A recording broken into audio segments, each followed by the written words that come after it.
Hello, in this video, I'm going to talk about shoulder injuries, rehab, and considerations.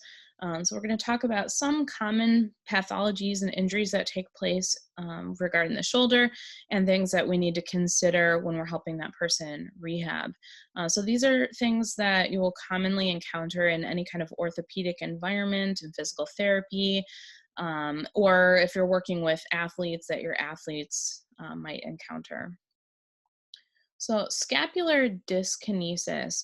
So kinesis is movement. Dyskinesis is abnormal movement. So we can use the term dyskinesis to describe all sorts of abnormal movements throughout the body. Scapular dyskinesis is specifically referring to abnormal movement of the scapula. It can occur with shoulder conditions like rotator cuff pathology, glenohumeral joint instability, acromioclavicular injury, and adhesive capsulitis. So abnormal movement of the scapula can be caused by those conditions, or it can be part of the cause of those conditions. So if the scapula is moving abnormally, of course that's going to affect the function of the other joints of the scapula and could cause these dysfunctions, or these dysfunctions could affect the normal movement of the scapula. Pain or muscle spasm could occur in several locations of the shoulder girdle, depending on which structures are affected. So there could be pain and muscle spasm in many different places of, throughout the whole shoulder girdle. As we know, there are dozens of muscles that are involved in movement of the entire shoulder girdle, and any of those places there could be pain or muscle spasm that's causing or caused by the scapular dyskinesis. But scapular dyskinesis can be difficult to detect because it's frequently asymptomatic. What we mean by that is that the abnormal movement of the scapula itself frequently has no symptoms that go along with it. So it still might be contributing to some dysfunction or other problem, like in the glenohumeral joint. Like it could be contributing to rotator cuff pathology, or it could be caused by a rotator cuff pathology, just for an example. But the scapular dyskinesis itself often has no symptoms at all. So it's only detected through really thorough postural assessment. So you need to be very thorough when you're inspecting the body and you're looking for asymmetries and movement patterns that are inadequate or different from how they were before or how they should be, because sometimes that's the only way to detect a problem like this. And we want to detect it even if it's asymptomatic, because if we correct it, it could help improve the other conditions or dysfunctions that the person may be experiencing, or prevent future problems, even if they have no dysfunction at the moment. Okay, sternoclavicular injuries are usually caused by indirect mechanisms. Now, when we're talking about injury mechanisms, when we say a direct mechanism, we mean there was like a direct force to that thing and that caused it to be injured. An indirect mechanism would be like what we have examples here, falling on an outstretched arm. So like if you fall, you catch yourself on your outstretched arm, and it causes an injury up here where there was no direct impact. That's an example of an indirect injury mechanism. As opposed to like if you were directly hit on the sternoclavicular joint, that would be a direct mechanism. So what we're saying is that sternoclavicular injuries usually happen as the result of indirect mechanisms like falling on an outstretched arm, anterior or posterior force on the lateral shoulder. Okay, so if we're on the lateral shoulder and you get hit really hard in the posterior direction from the anterior side, or from the posterior side in the anterior direction, that can injure the SC joint because the clavicle might be moved in the anterior posterior direction in response to that movement of that lateral part of the shoulder. Also can be injured with traction forces. So that'd be like a gymnast who's hanging from the arms, for example. So the SC joint is extremely strong, so it takes a large amount of force to injure it. And as I mentioned in a previous video, the clavicle is actually more likely to fracture than the SC joint is to be injured. But depending on the amount of force, the precise direction of the force, the current health and state of the sternoclavicular joint, of course, the SC joint still can be injured. So an SC sprain causes pain with any movement of the shoulder girdle. Now remember, that joint is the only actual attachment of the upper extremity to the trunk. So it makes sense that any movement in the whole shoulder girdle would put a lot of force and strain on the sternoclavicular joint, which would cause pain if it's sprained. The SC joint will especially hurt with compression of the shoulders toward each other. So if someone had an SC injury and you put some compression force on the side of their shoulders, you're essentially pushing the SC joints closer together to, to the extent that that's possible. And that would especially hurt if the person did have an SC injury. Sternoclavicular dislocation is a medical emergency. So, depending on what your licensure is or what your scope of practice is, depending on what type of medical professional you are, you might be able to assess, if somebody has an SC injury, you might be able to assess and determine whether it's dislocated or not. Maybe it's sprained, maybe there's a fracture of the clavicle. But if you cannot assess that, then they need to immediately be referred for emergency medical attention. And so that looks different depending on the setting you're in. So that might mean going to the emergency room. That might mean, the physician on the sidelines. So that can mean a lot of different things depending on what you're doing. But the point is, if there is a fracture of the clavicle or a dislocation of the SC joint, it is a medical emergency because it's more than just the bones and the joints at that point. There are vital structures just behind the sternoclavicular joint. So if there's a bone that's broken and it could be going in the posterior direction towards those vital structures, or if it's dislocated, especially in the posterior direction, so the clavicle is moving posteriorly, it's a life-threatening injury because we have all these vital structures right behind there. So all it takes is nicking a blood vessel and that person may not survive that injury.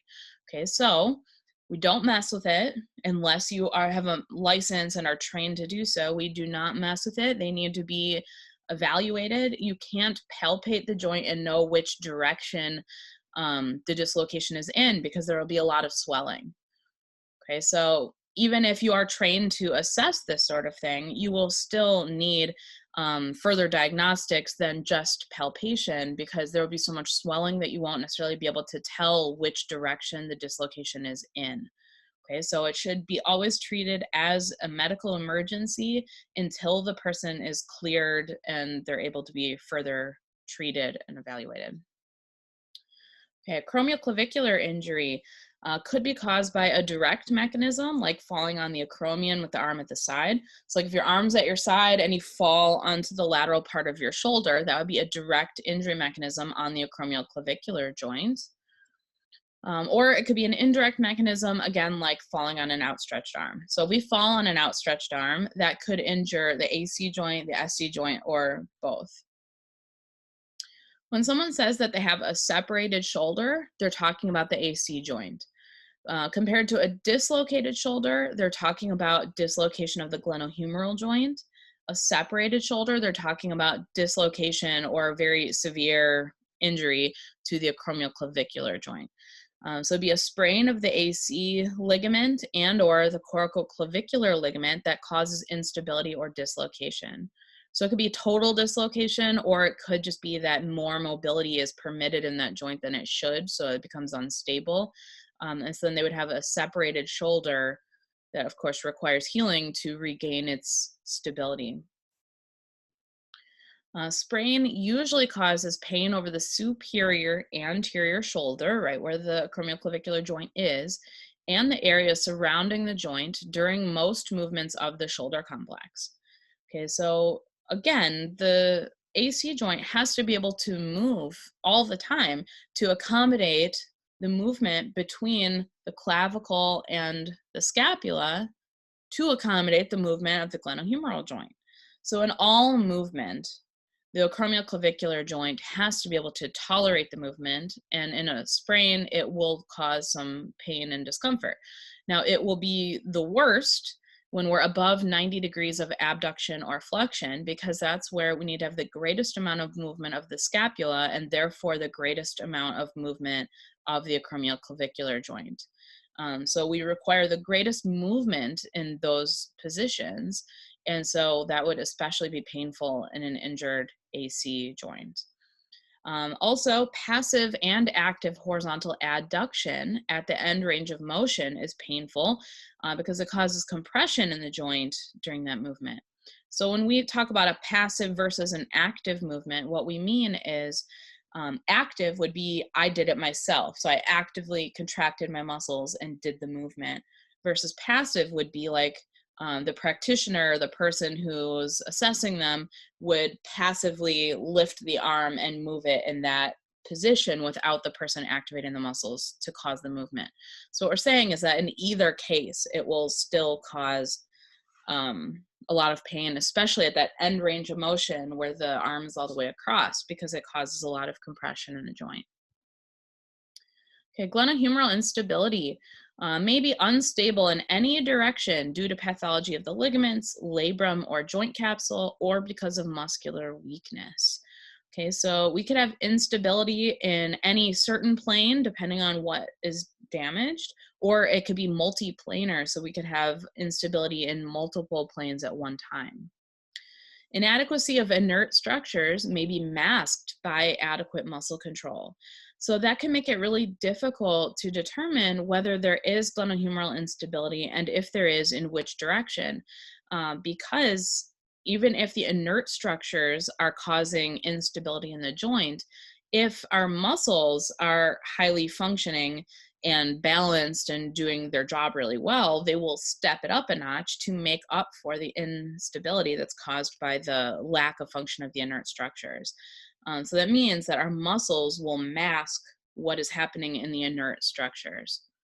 So we would have to find, we would have to evaluate this using passive range of motion.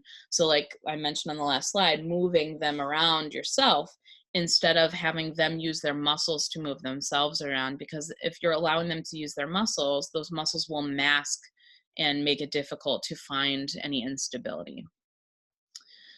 For multidirectional instability, it is important to strengthen movement in all planes, because if we address one plane and not another, it will just make the problem worse.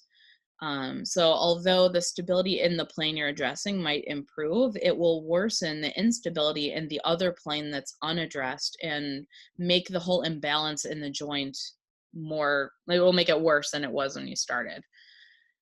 So instability in the glenohumeral joint can usually be treated by retraining and strengthening the scapular stabilizers and rotator cuff muscles. Okay, so all the muscles that stabilize the scapula and the rotator cuff muscles, which largely stabilize the head of the humerus in the glenohumeral joint, if we retrain and strengthen them so that they're all contributing the right amount of force, that can help to improve the stability in the joint. Okay, subacromial impingement. Subacromial as in under the acromion process. The subacromial space is the space inferior to the acromion process and the coracoclavicular ligament, which the coracoclavicular ligament also forms a coracoclavicular arch. So we're talking about that space under that arch and under the acromion and above the glenohumeral joint. So in that space, we have the supraspinatus tendon, subacromial bursa, superior joint capsule of the glenohumeral joint, the labrum, and the long head of the biceps, all traveling through that space. Injury to any of those structures could cause them to enlarge and impinge the other structures. So if we injure any of those structures, they could become inflamed, they could fill with fluid and it makes them larger. And when that happens, that decreases the space for the other structures that are also in that space, which could cause them injury and could cause them to inflame or become larger. So I want to point out subacromial impingement means exactly the same thing as external shoulder impingement. Those are two interchangeable terms. So we're talking about the exact same thing. So when someone talks about an external shoulder impingement, they're referring to impingement in the subacromial space. So that's also subacromial impingement. Impingement syndrome is when exactly what I just described happens, but now we sort of go into this closed cycle where one thing is inflamed and enlarged and encroaching on the other things, which causes them to inflame and enlarge, which encroaches back on the first things.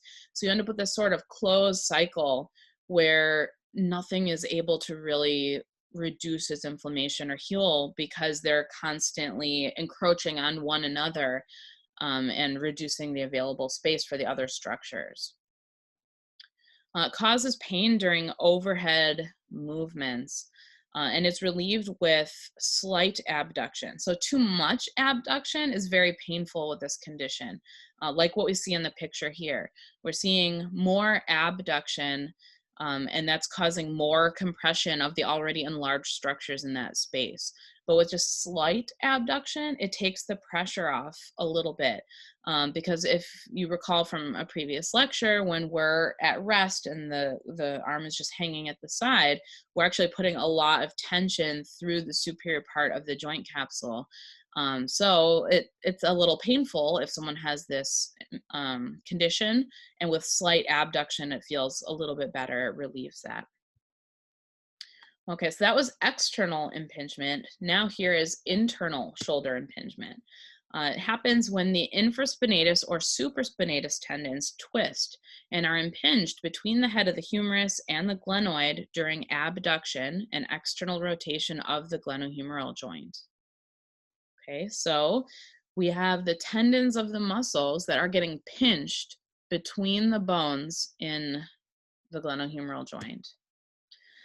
Commonly occurs with glenohumeral internal rotation deficit, abbreviated GERD, and anterior instability, because they all commonly happen together in the same population, which is overhead athletes, overhand throwing. So those are common. This is a common condition with overhead throwers, and also is GERD and anterior instability because of the types of forces that are going through the joints when we go into that closed packed position and then produce a large amount of force as we go into the opposite action of that internal rotation and adduction and a little bit of flexion. So what is GERD? Glenohumeral internal rotation deficit. It's exactly what it sounds like. It's impaired internal rotation. So GERD causes the humeral head to slide superiorly during abduction and flexion, further decreasing the space in the joint. Causes pain in the posterior shoulder that is made worse with activity. And both internal impingement and GERD commonly cause loss of control and velocity during overhead throwing. All right, so in an overhead thrower, like let's think about like a baseball pitcher or someone who's doing any kind of overhand throwing. We're going with a large amount of force into that closed packed position and then reversing it, and with a large amount of force going into the opposite from closed packed into flexion, adduction, and internal rotation. So with a large amount of force, because we're trying to throw as hard and fast as we can, where the arm is going across the body and the posterior structures in the joint have to be able to take the brunt of that force. So we're trying to throw the ball as far as we can in that direction. And meanwhile, the posterior structures have to slow down and restrain that movement so we don't dislocate the shoulder every time we do that. Because we're putting a lot of force in the forward direction. And if we didn't restrain the glenohumeral joint and pull it back, we would just dislocate the glenohumeral joint every time we did that. But we don't, because we have the inert and the contractile structures in the posterior side that are acting to pull and restrain and stabilize the glenohumeral joint as we do that. So when we're putting those extreme forces through that posterior capsule, the posterior capsule becomes injured over time. So of course, in moderation and depending on our body mechanics and how we're doing that, we can withstand a certain amount of it without injury. But if somebody is doing that repetitively too much, they're putting those forces through that posterior capsule, and the posterior capsule gets tighter and tighter and more fibrous because it's trying to resist those, it's trying to get strong enough to be able to resist those excessive forces that are going through repetitively. So as that posterior capsule gets sort of stiffer and tighter and holds on more and becomes more fibrous than it should, it's also going to reduce the mobility that it allows in that motion that it's restraining. And so then that's when you lose that internal rotation. So like in the picture here on the left, we're seeing normal range of motion in the internal and external rotation. And then with GERD, you get that restricted internal rotation where external still is fine. It goes all the way back to where it should. But then we're restricted in that internal rotation because the posterior joint capsule doesn't allow that amount of mobility anymore. So as that gets stiffer and more reduced, and we still keep going and put those same forces into that same motion, but without the same range of motion allowed by the joint, it just causes it to injure worse and worse, because now we're trying to force our way into a range of motion that the shoulder is no longer permitting.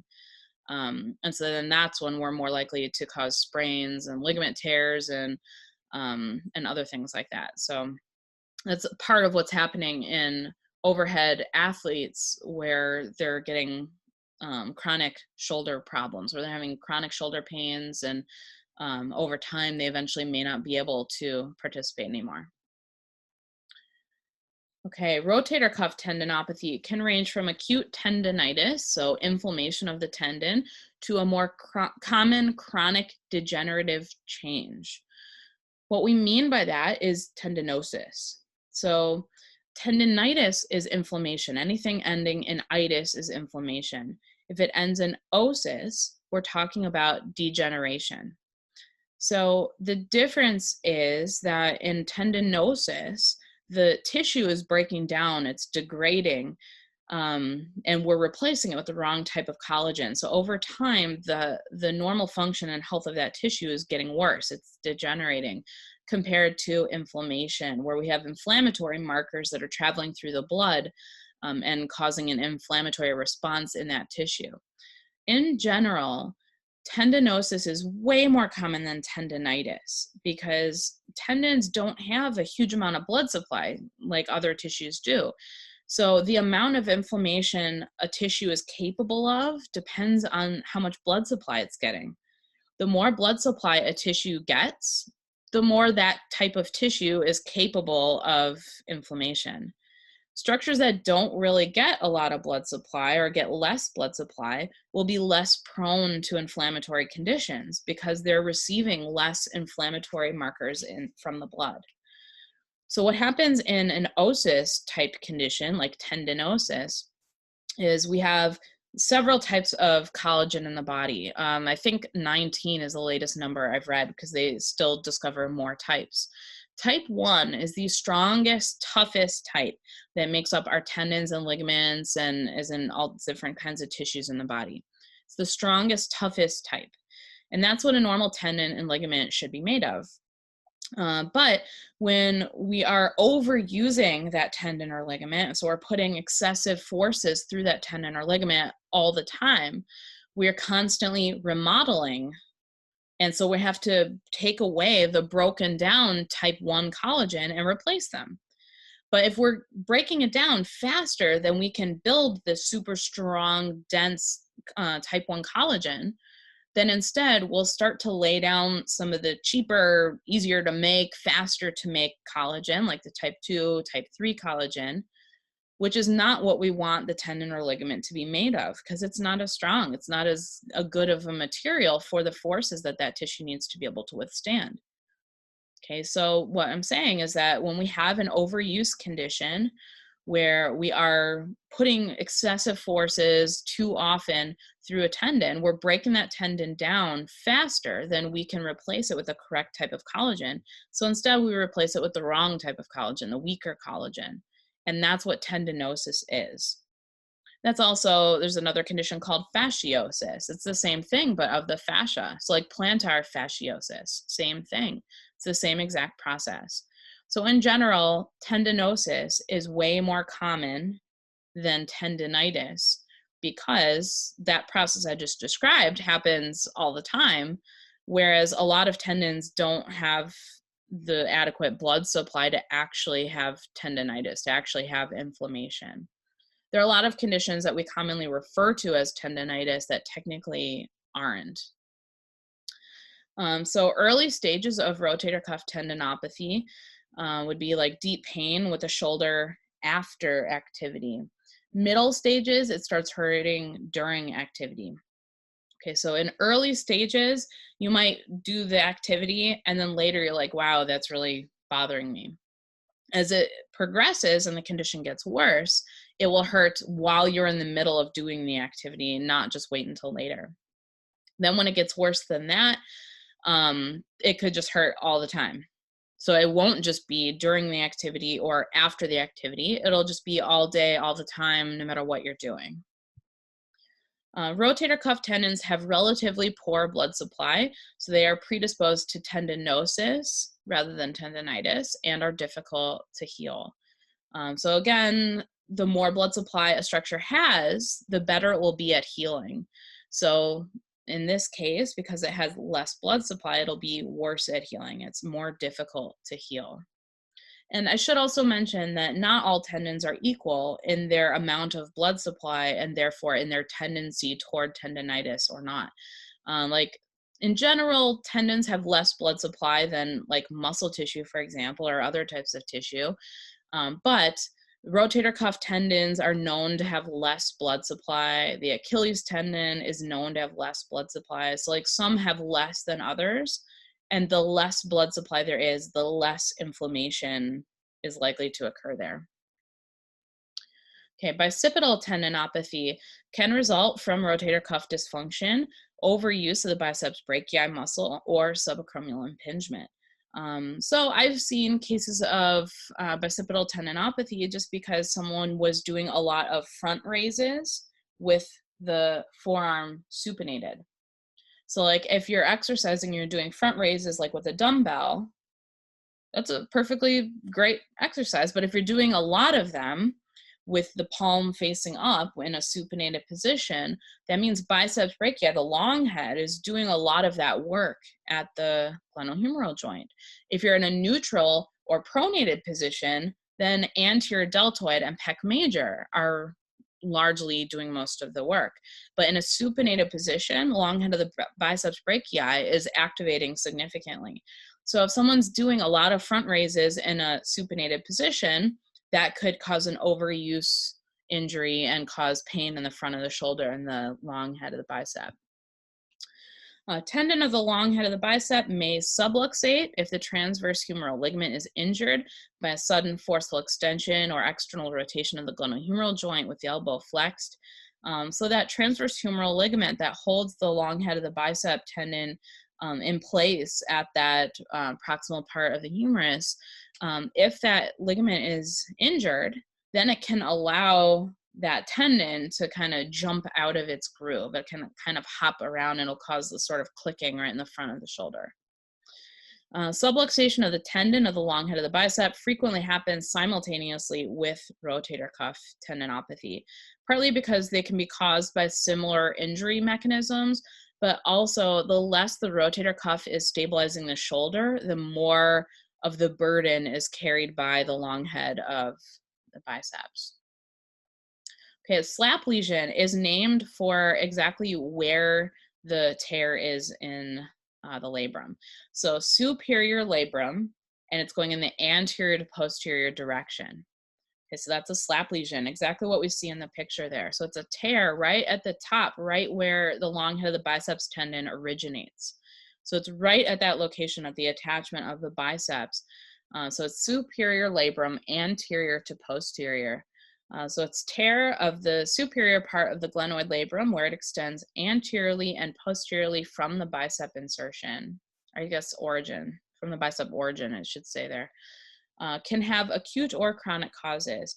So it can happen gradually over time depending on the type of activity or sport or mechanics that the person is using when they move. So it can happen chronically over time and that tear can get larger and larger, or there could be an acute force that causes the tear right in that moment in a one-time force. often has inconsistent symptoms and concurrent shoulder pathologies, which can make it very difficult to detect. So the symptoms can change day by day, and it often happens alongside other shoulder dysfunctions or pathologies that are often easier to detect. Part of why the symptoms are inconsistent is because we don't have a lot of blood or nerve supply to the labrum because it's cartilage. So the pain and the symptoms aren't actually of the cartilage itself, it's of the neighboring tissues that are affected by the labrum being torn.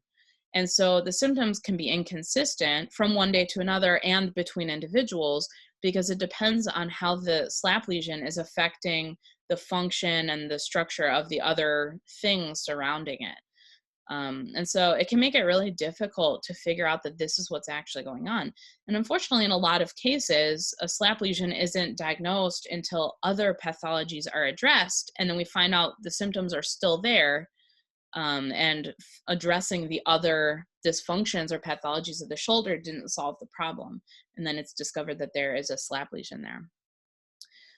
When it is discovered, it frequently does require surgical repair because cartilage doesn't have a lot of blood supply, so it doesn't heal very well on its own. And especially with the force of the long head of the bicep pulling on it, it doesn't really have a chance. So it often requires surgical repair. And then in rehab, following that surgical repair, it is critical to limit and avoid bicep contraction for at least 6 to 8 weeks after the surgery. Because long head of the bicep is originating right exactly where the repair happened. And so if you're putting too much force pulling on that tendon, you'll tear it right back open if it hasn't repaired and healed enough to be able to withstand those forces yet. Okay, adhesive capsulitis is nicknamed frozen shoulder, but this is misleading because it doesn't only happen in the shoulder. It can happen in other joints. It's most common in the shoulder, but also in the knee. And it can happen in other joints, like there are cases in the hip and in the elbow. So just beware, adhesive capsulitis can happen really in any joint in the body. It just most commonly is in the shoulder and in the knee. It's a painful condition in which the joint capsule thickens and tightens around the joint, causing restricted mobility. Hence its nickname, frozen shoulder. It makes it very painful to move in normal range of motion. And so the capsule is thick and inflamed, and adhesions are formed between the fibers in the capsule. And so it makes movement very painful. Now, interestingly, this is not well understood. We don't know really what causes it or why one person develops the condition and another doesn't. It is more common when somebody has had another shoulder injury, and so it's immobilized while the other shoulder injury is healing. But there's no explanation for why one person in that situation has frozen shoulder and another person doesn't. There's no good explanation for that. So it does happen more often in that scenario, but it also happens just as much in a totally healthy, normal shoulder, just spontaneously, and we don't know why. And it also is more common in people with diabetes. Go figure. Nobody knows why, but that does suggest that there could be some sort of hormonal component to it, because of course diabetes mellitus is a hormonal and endocrine disorder. So it suggests that there could be something related there, but again, we don't know yet. Who knows? So it comes on sort of spontaneously. We don't really know why, and it tends to resolve itself relatively spontaneously. There is no absolute cure. There is no step-by-step, here's how you get rid of it. There are things we can do to maybe help it resolve faster, but it's unclear on whether we're actually helping it resolve faster or if it might have resolved at the same time with or without the treatment. So that is not clear in the literature yet. We haven't totally figured out if these treatments work, but they might, and it's kind of the best attempt we can make given our current state of knowledge.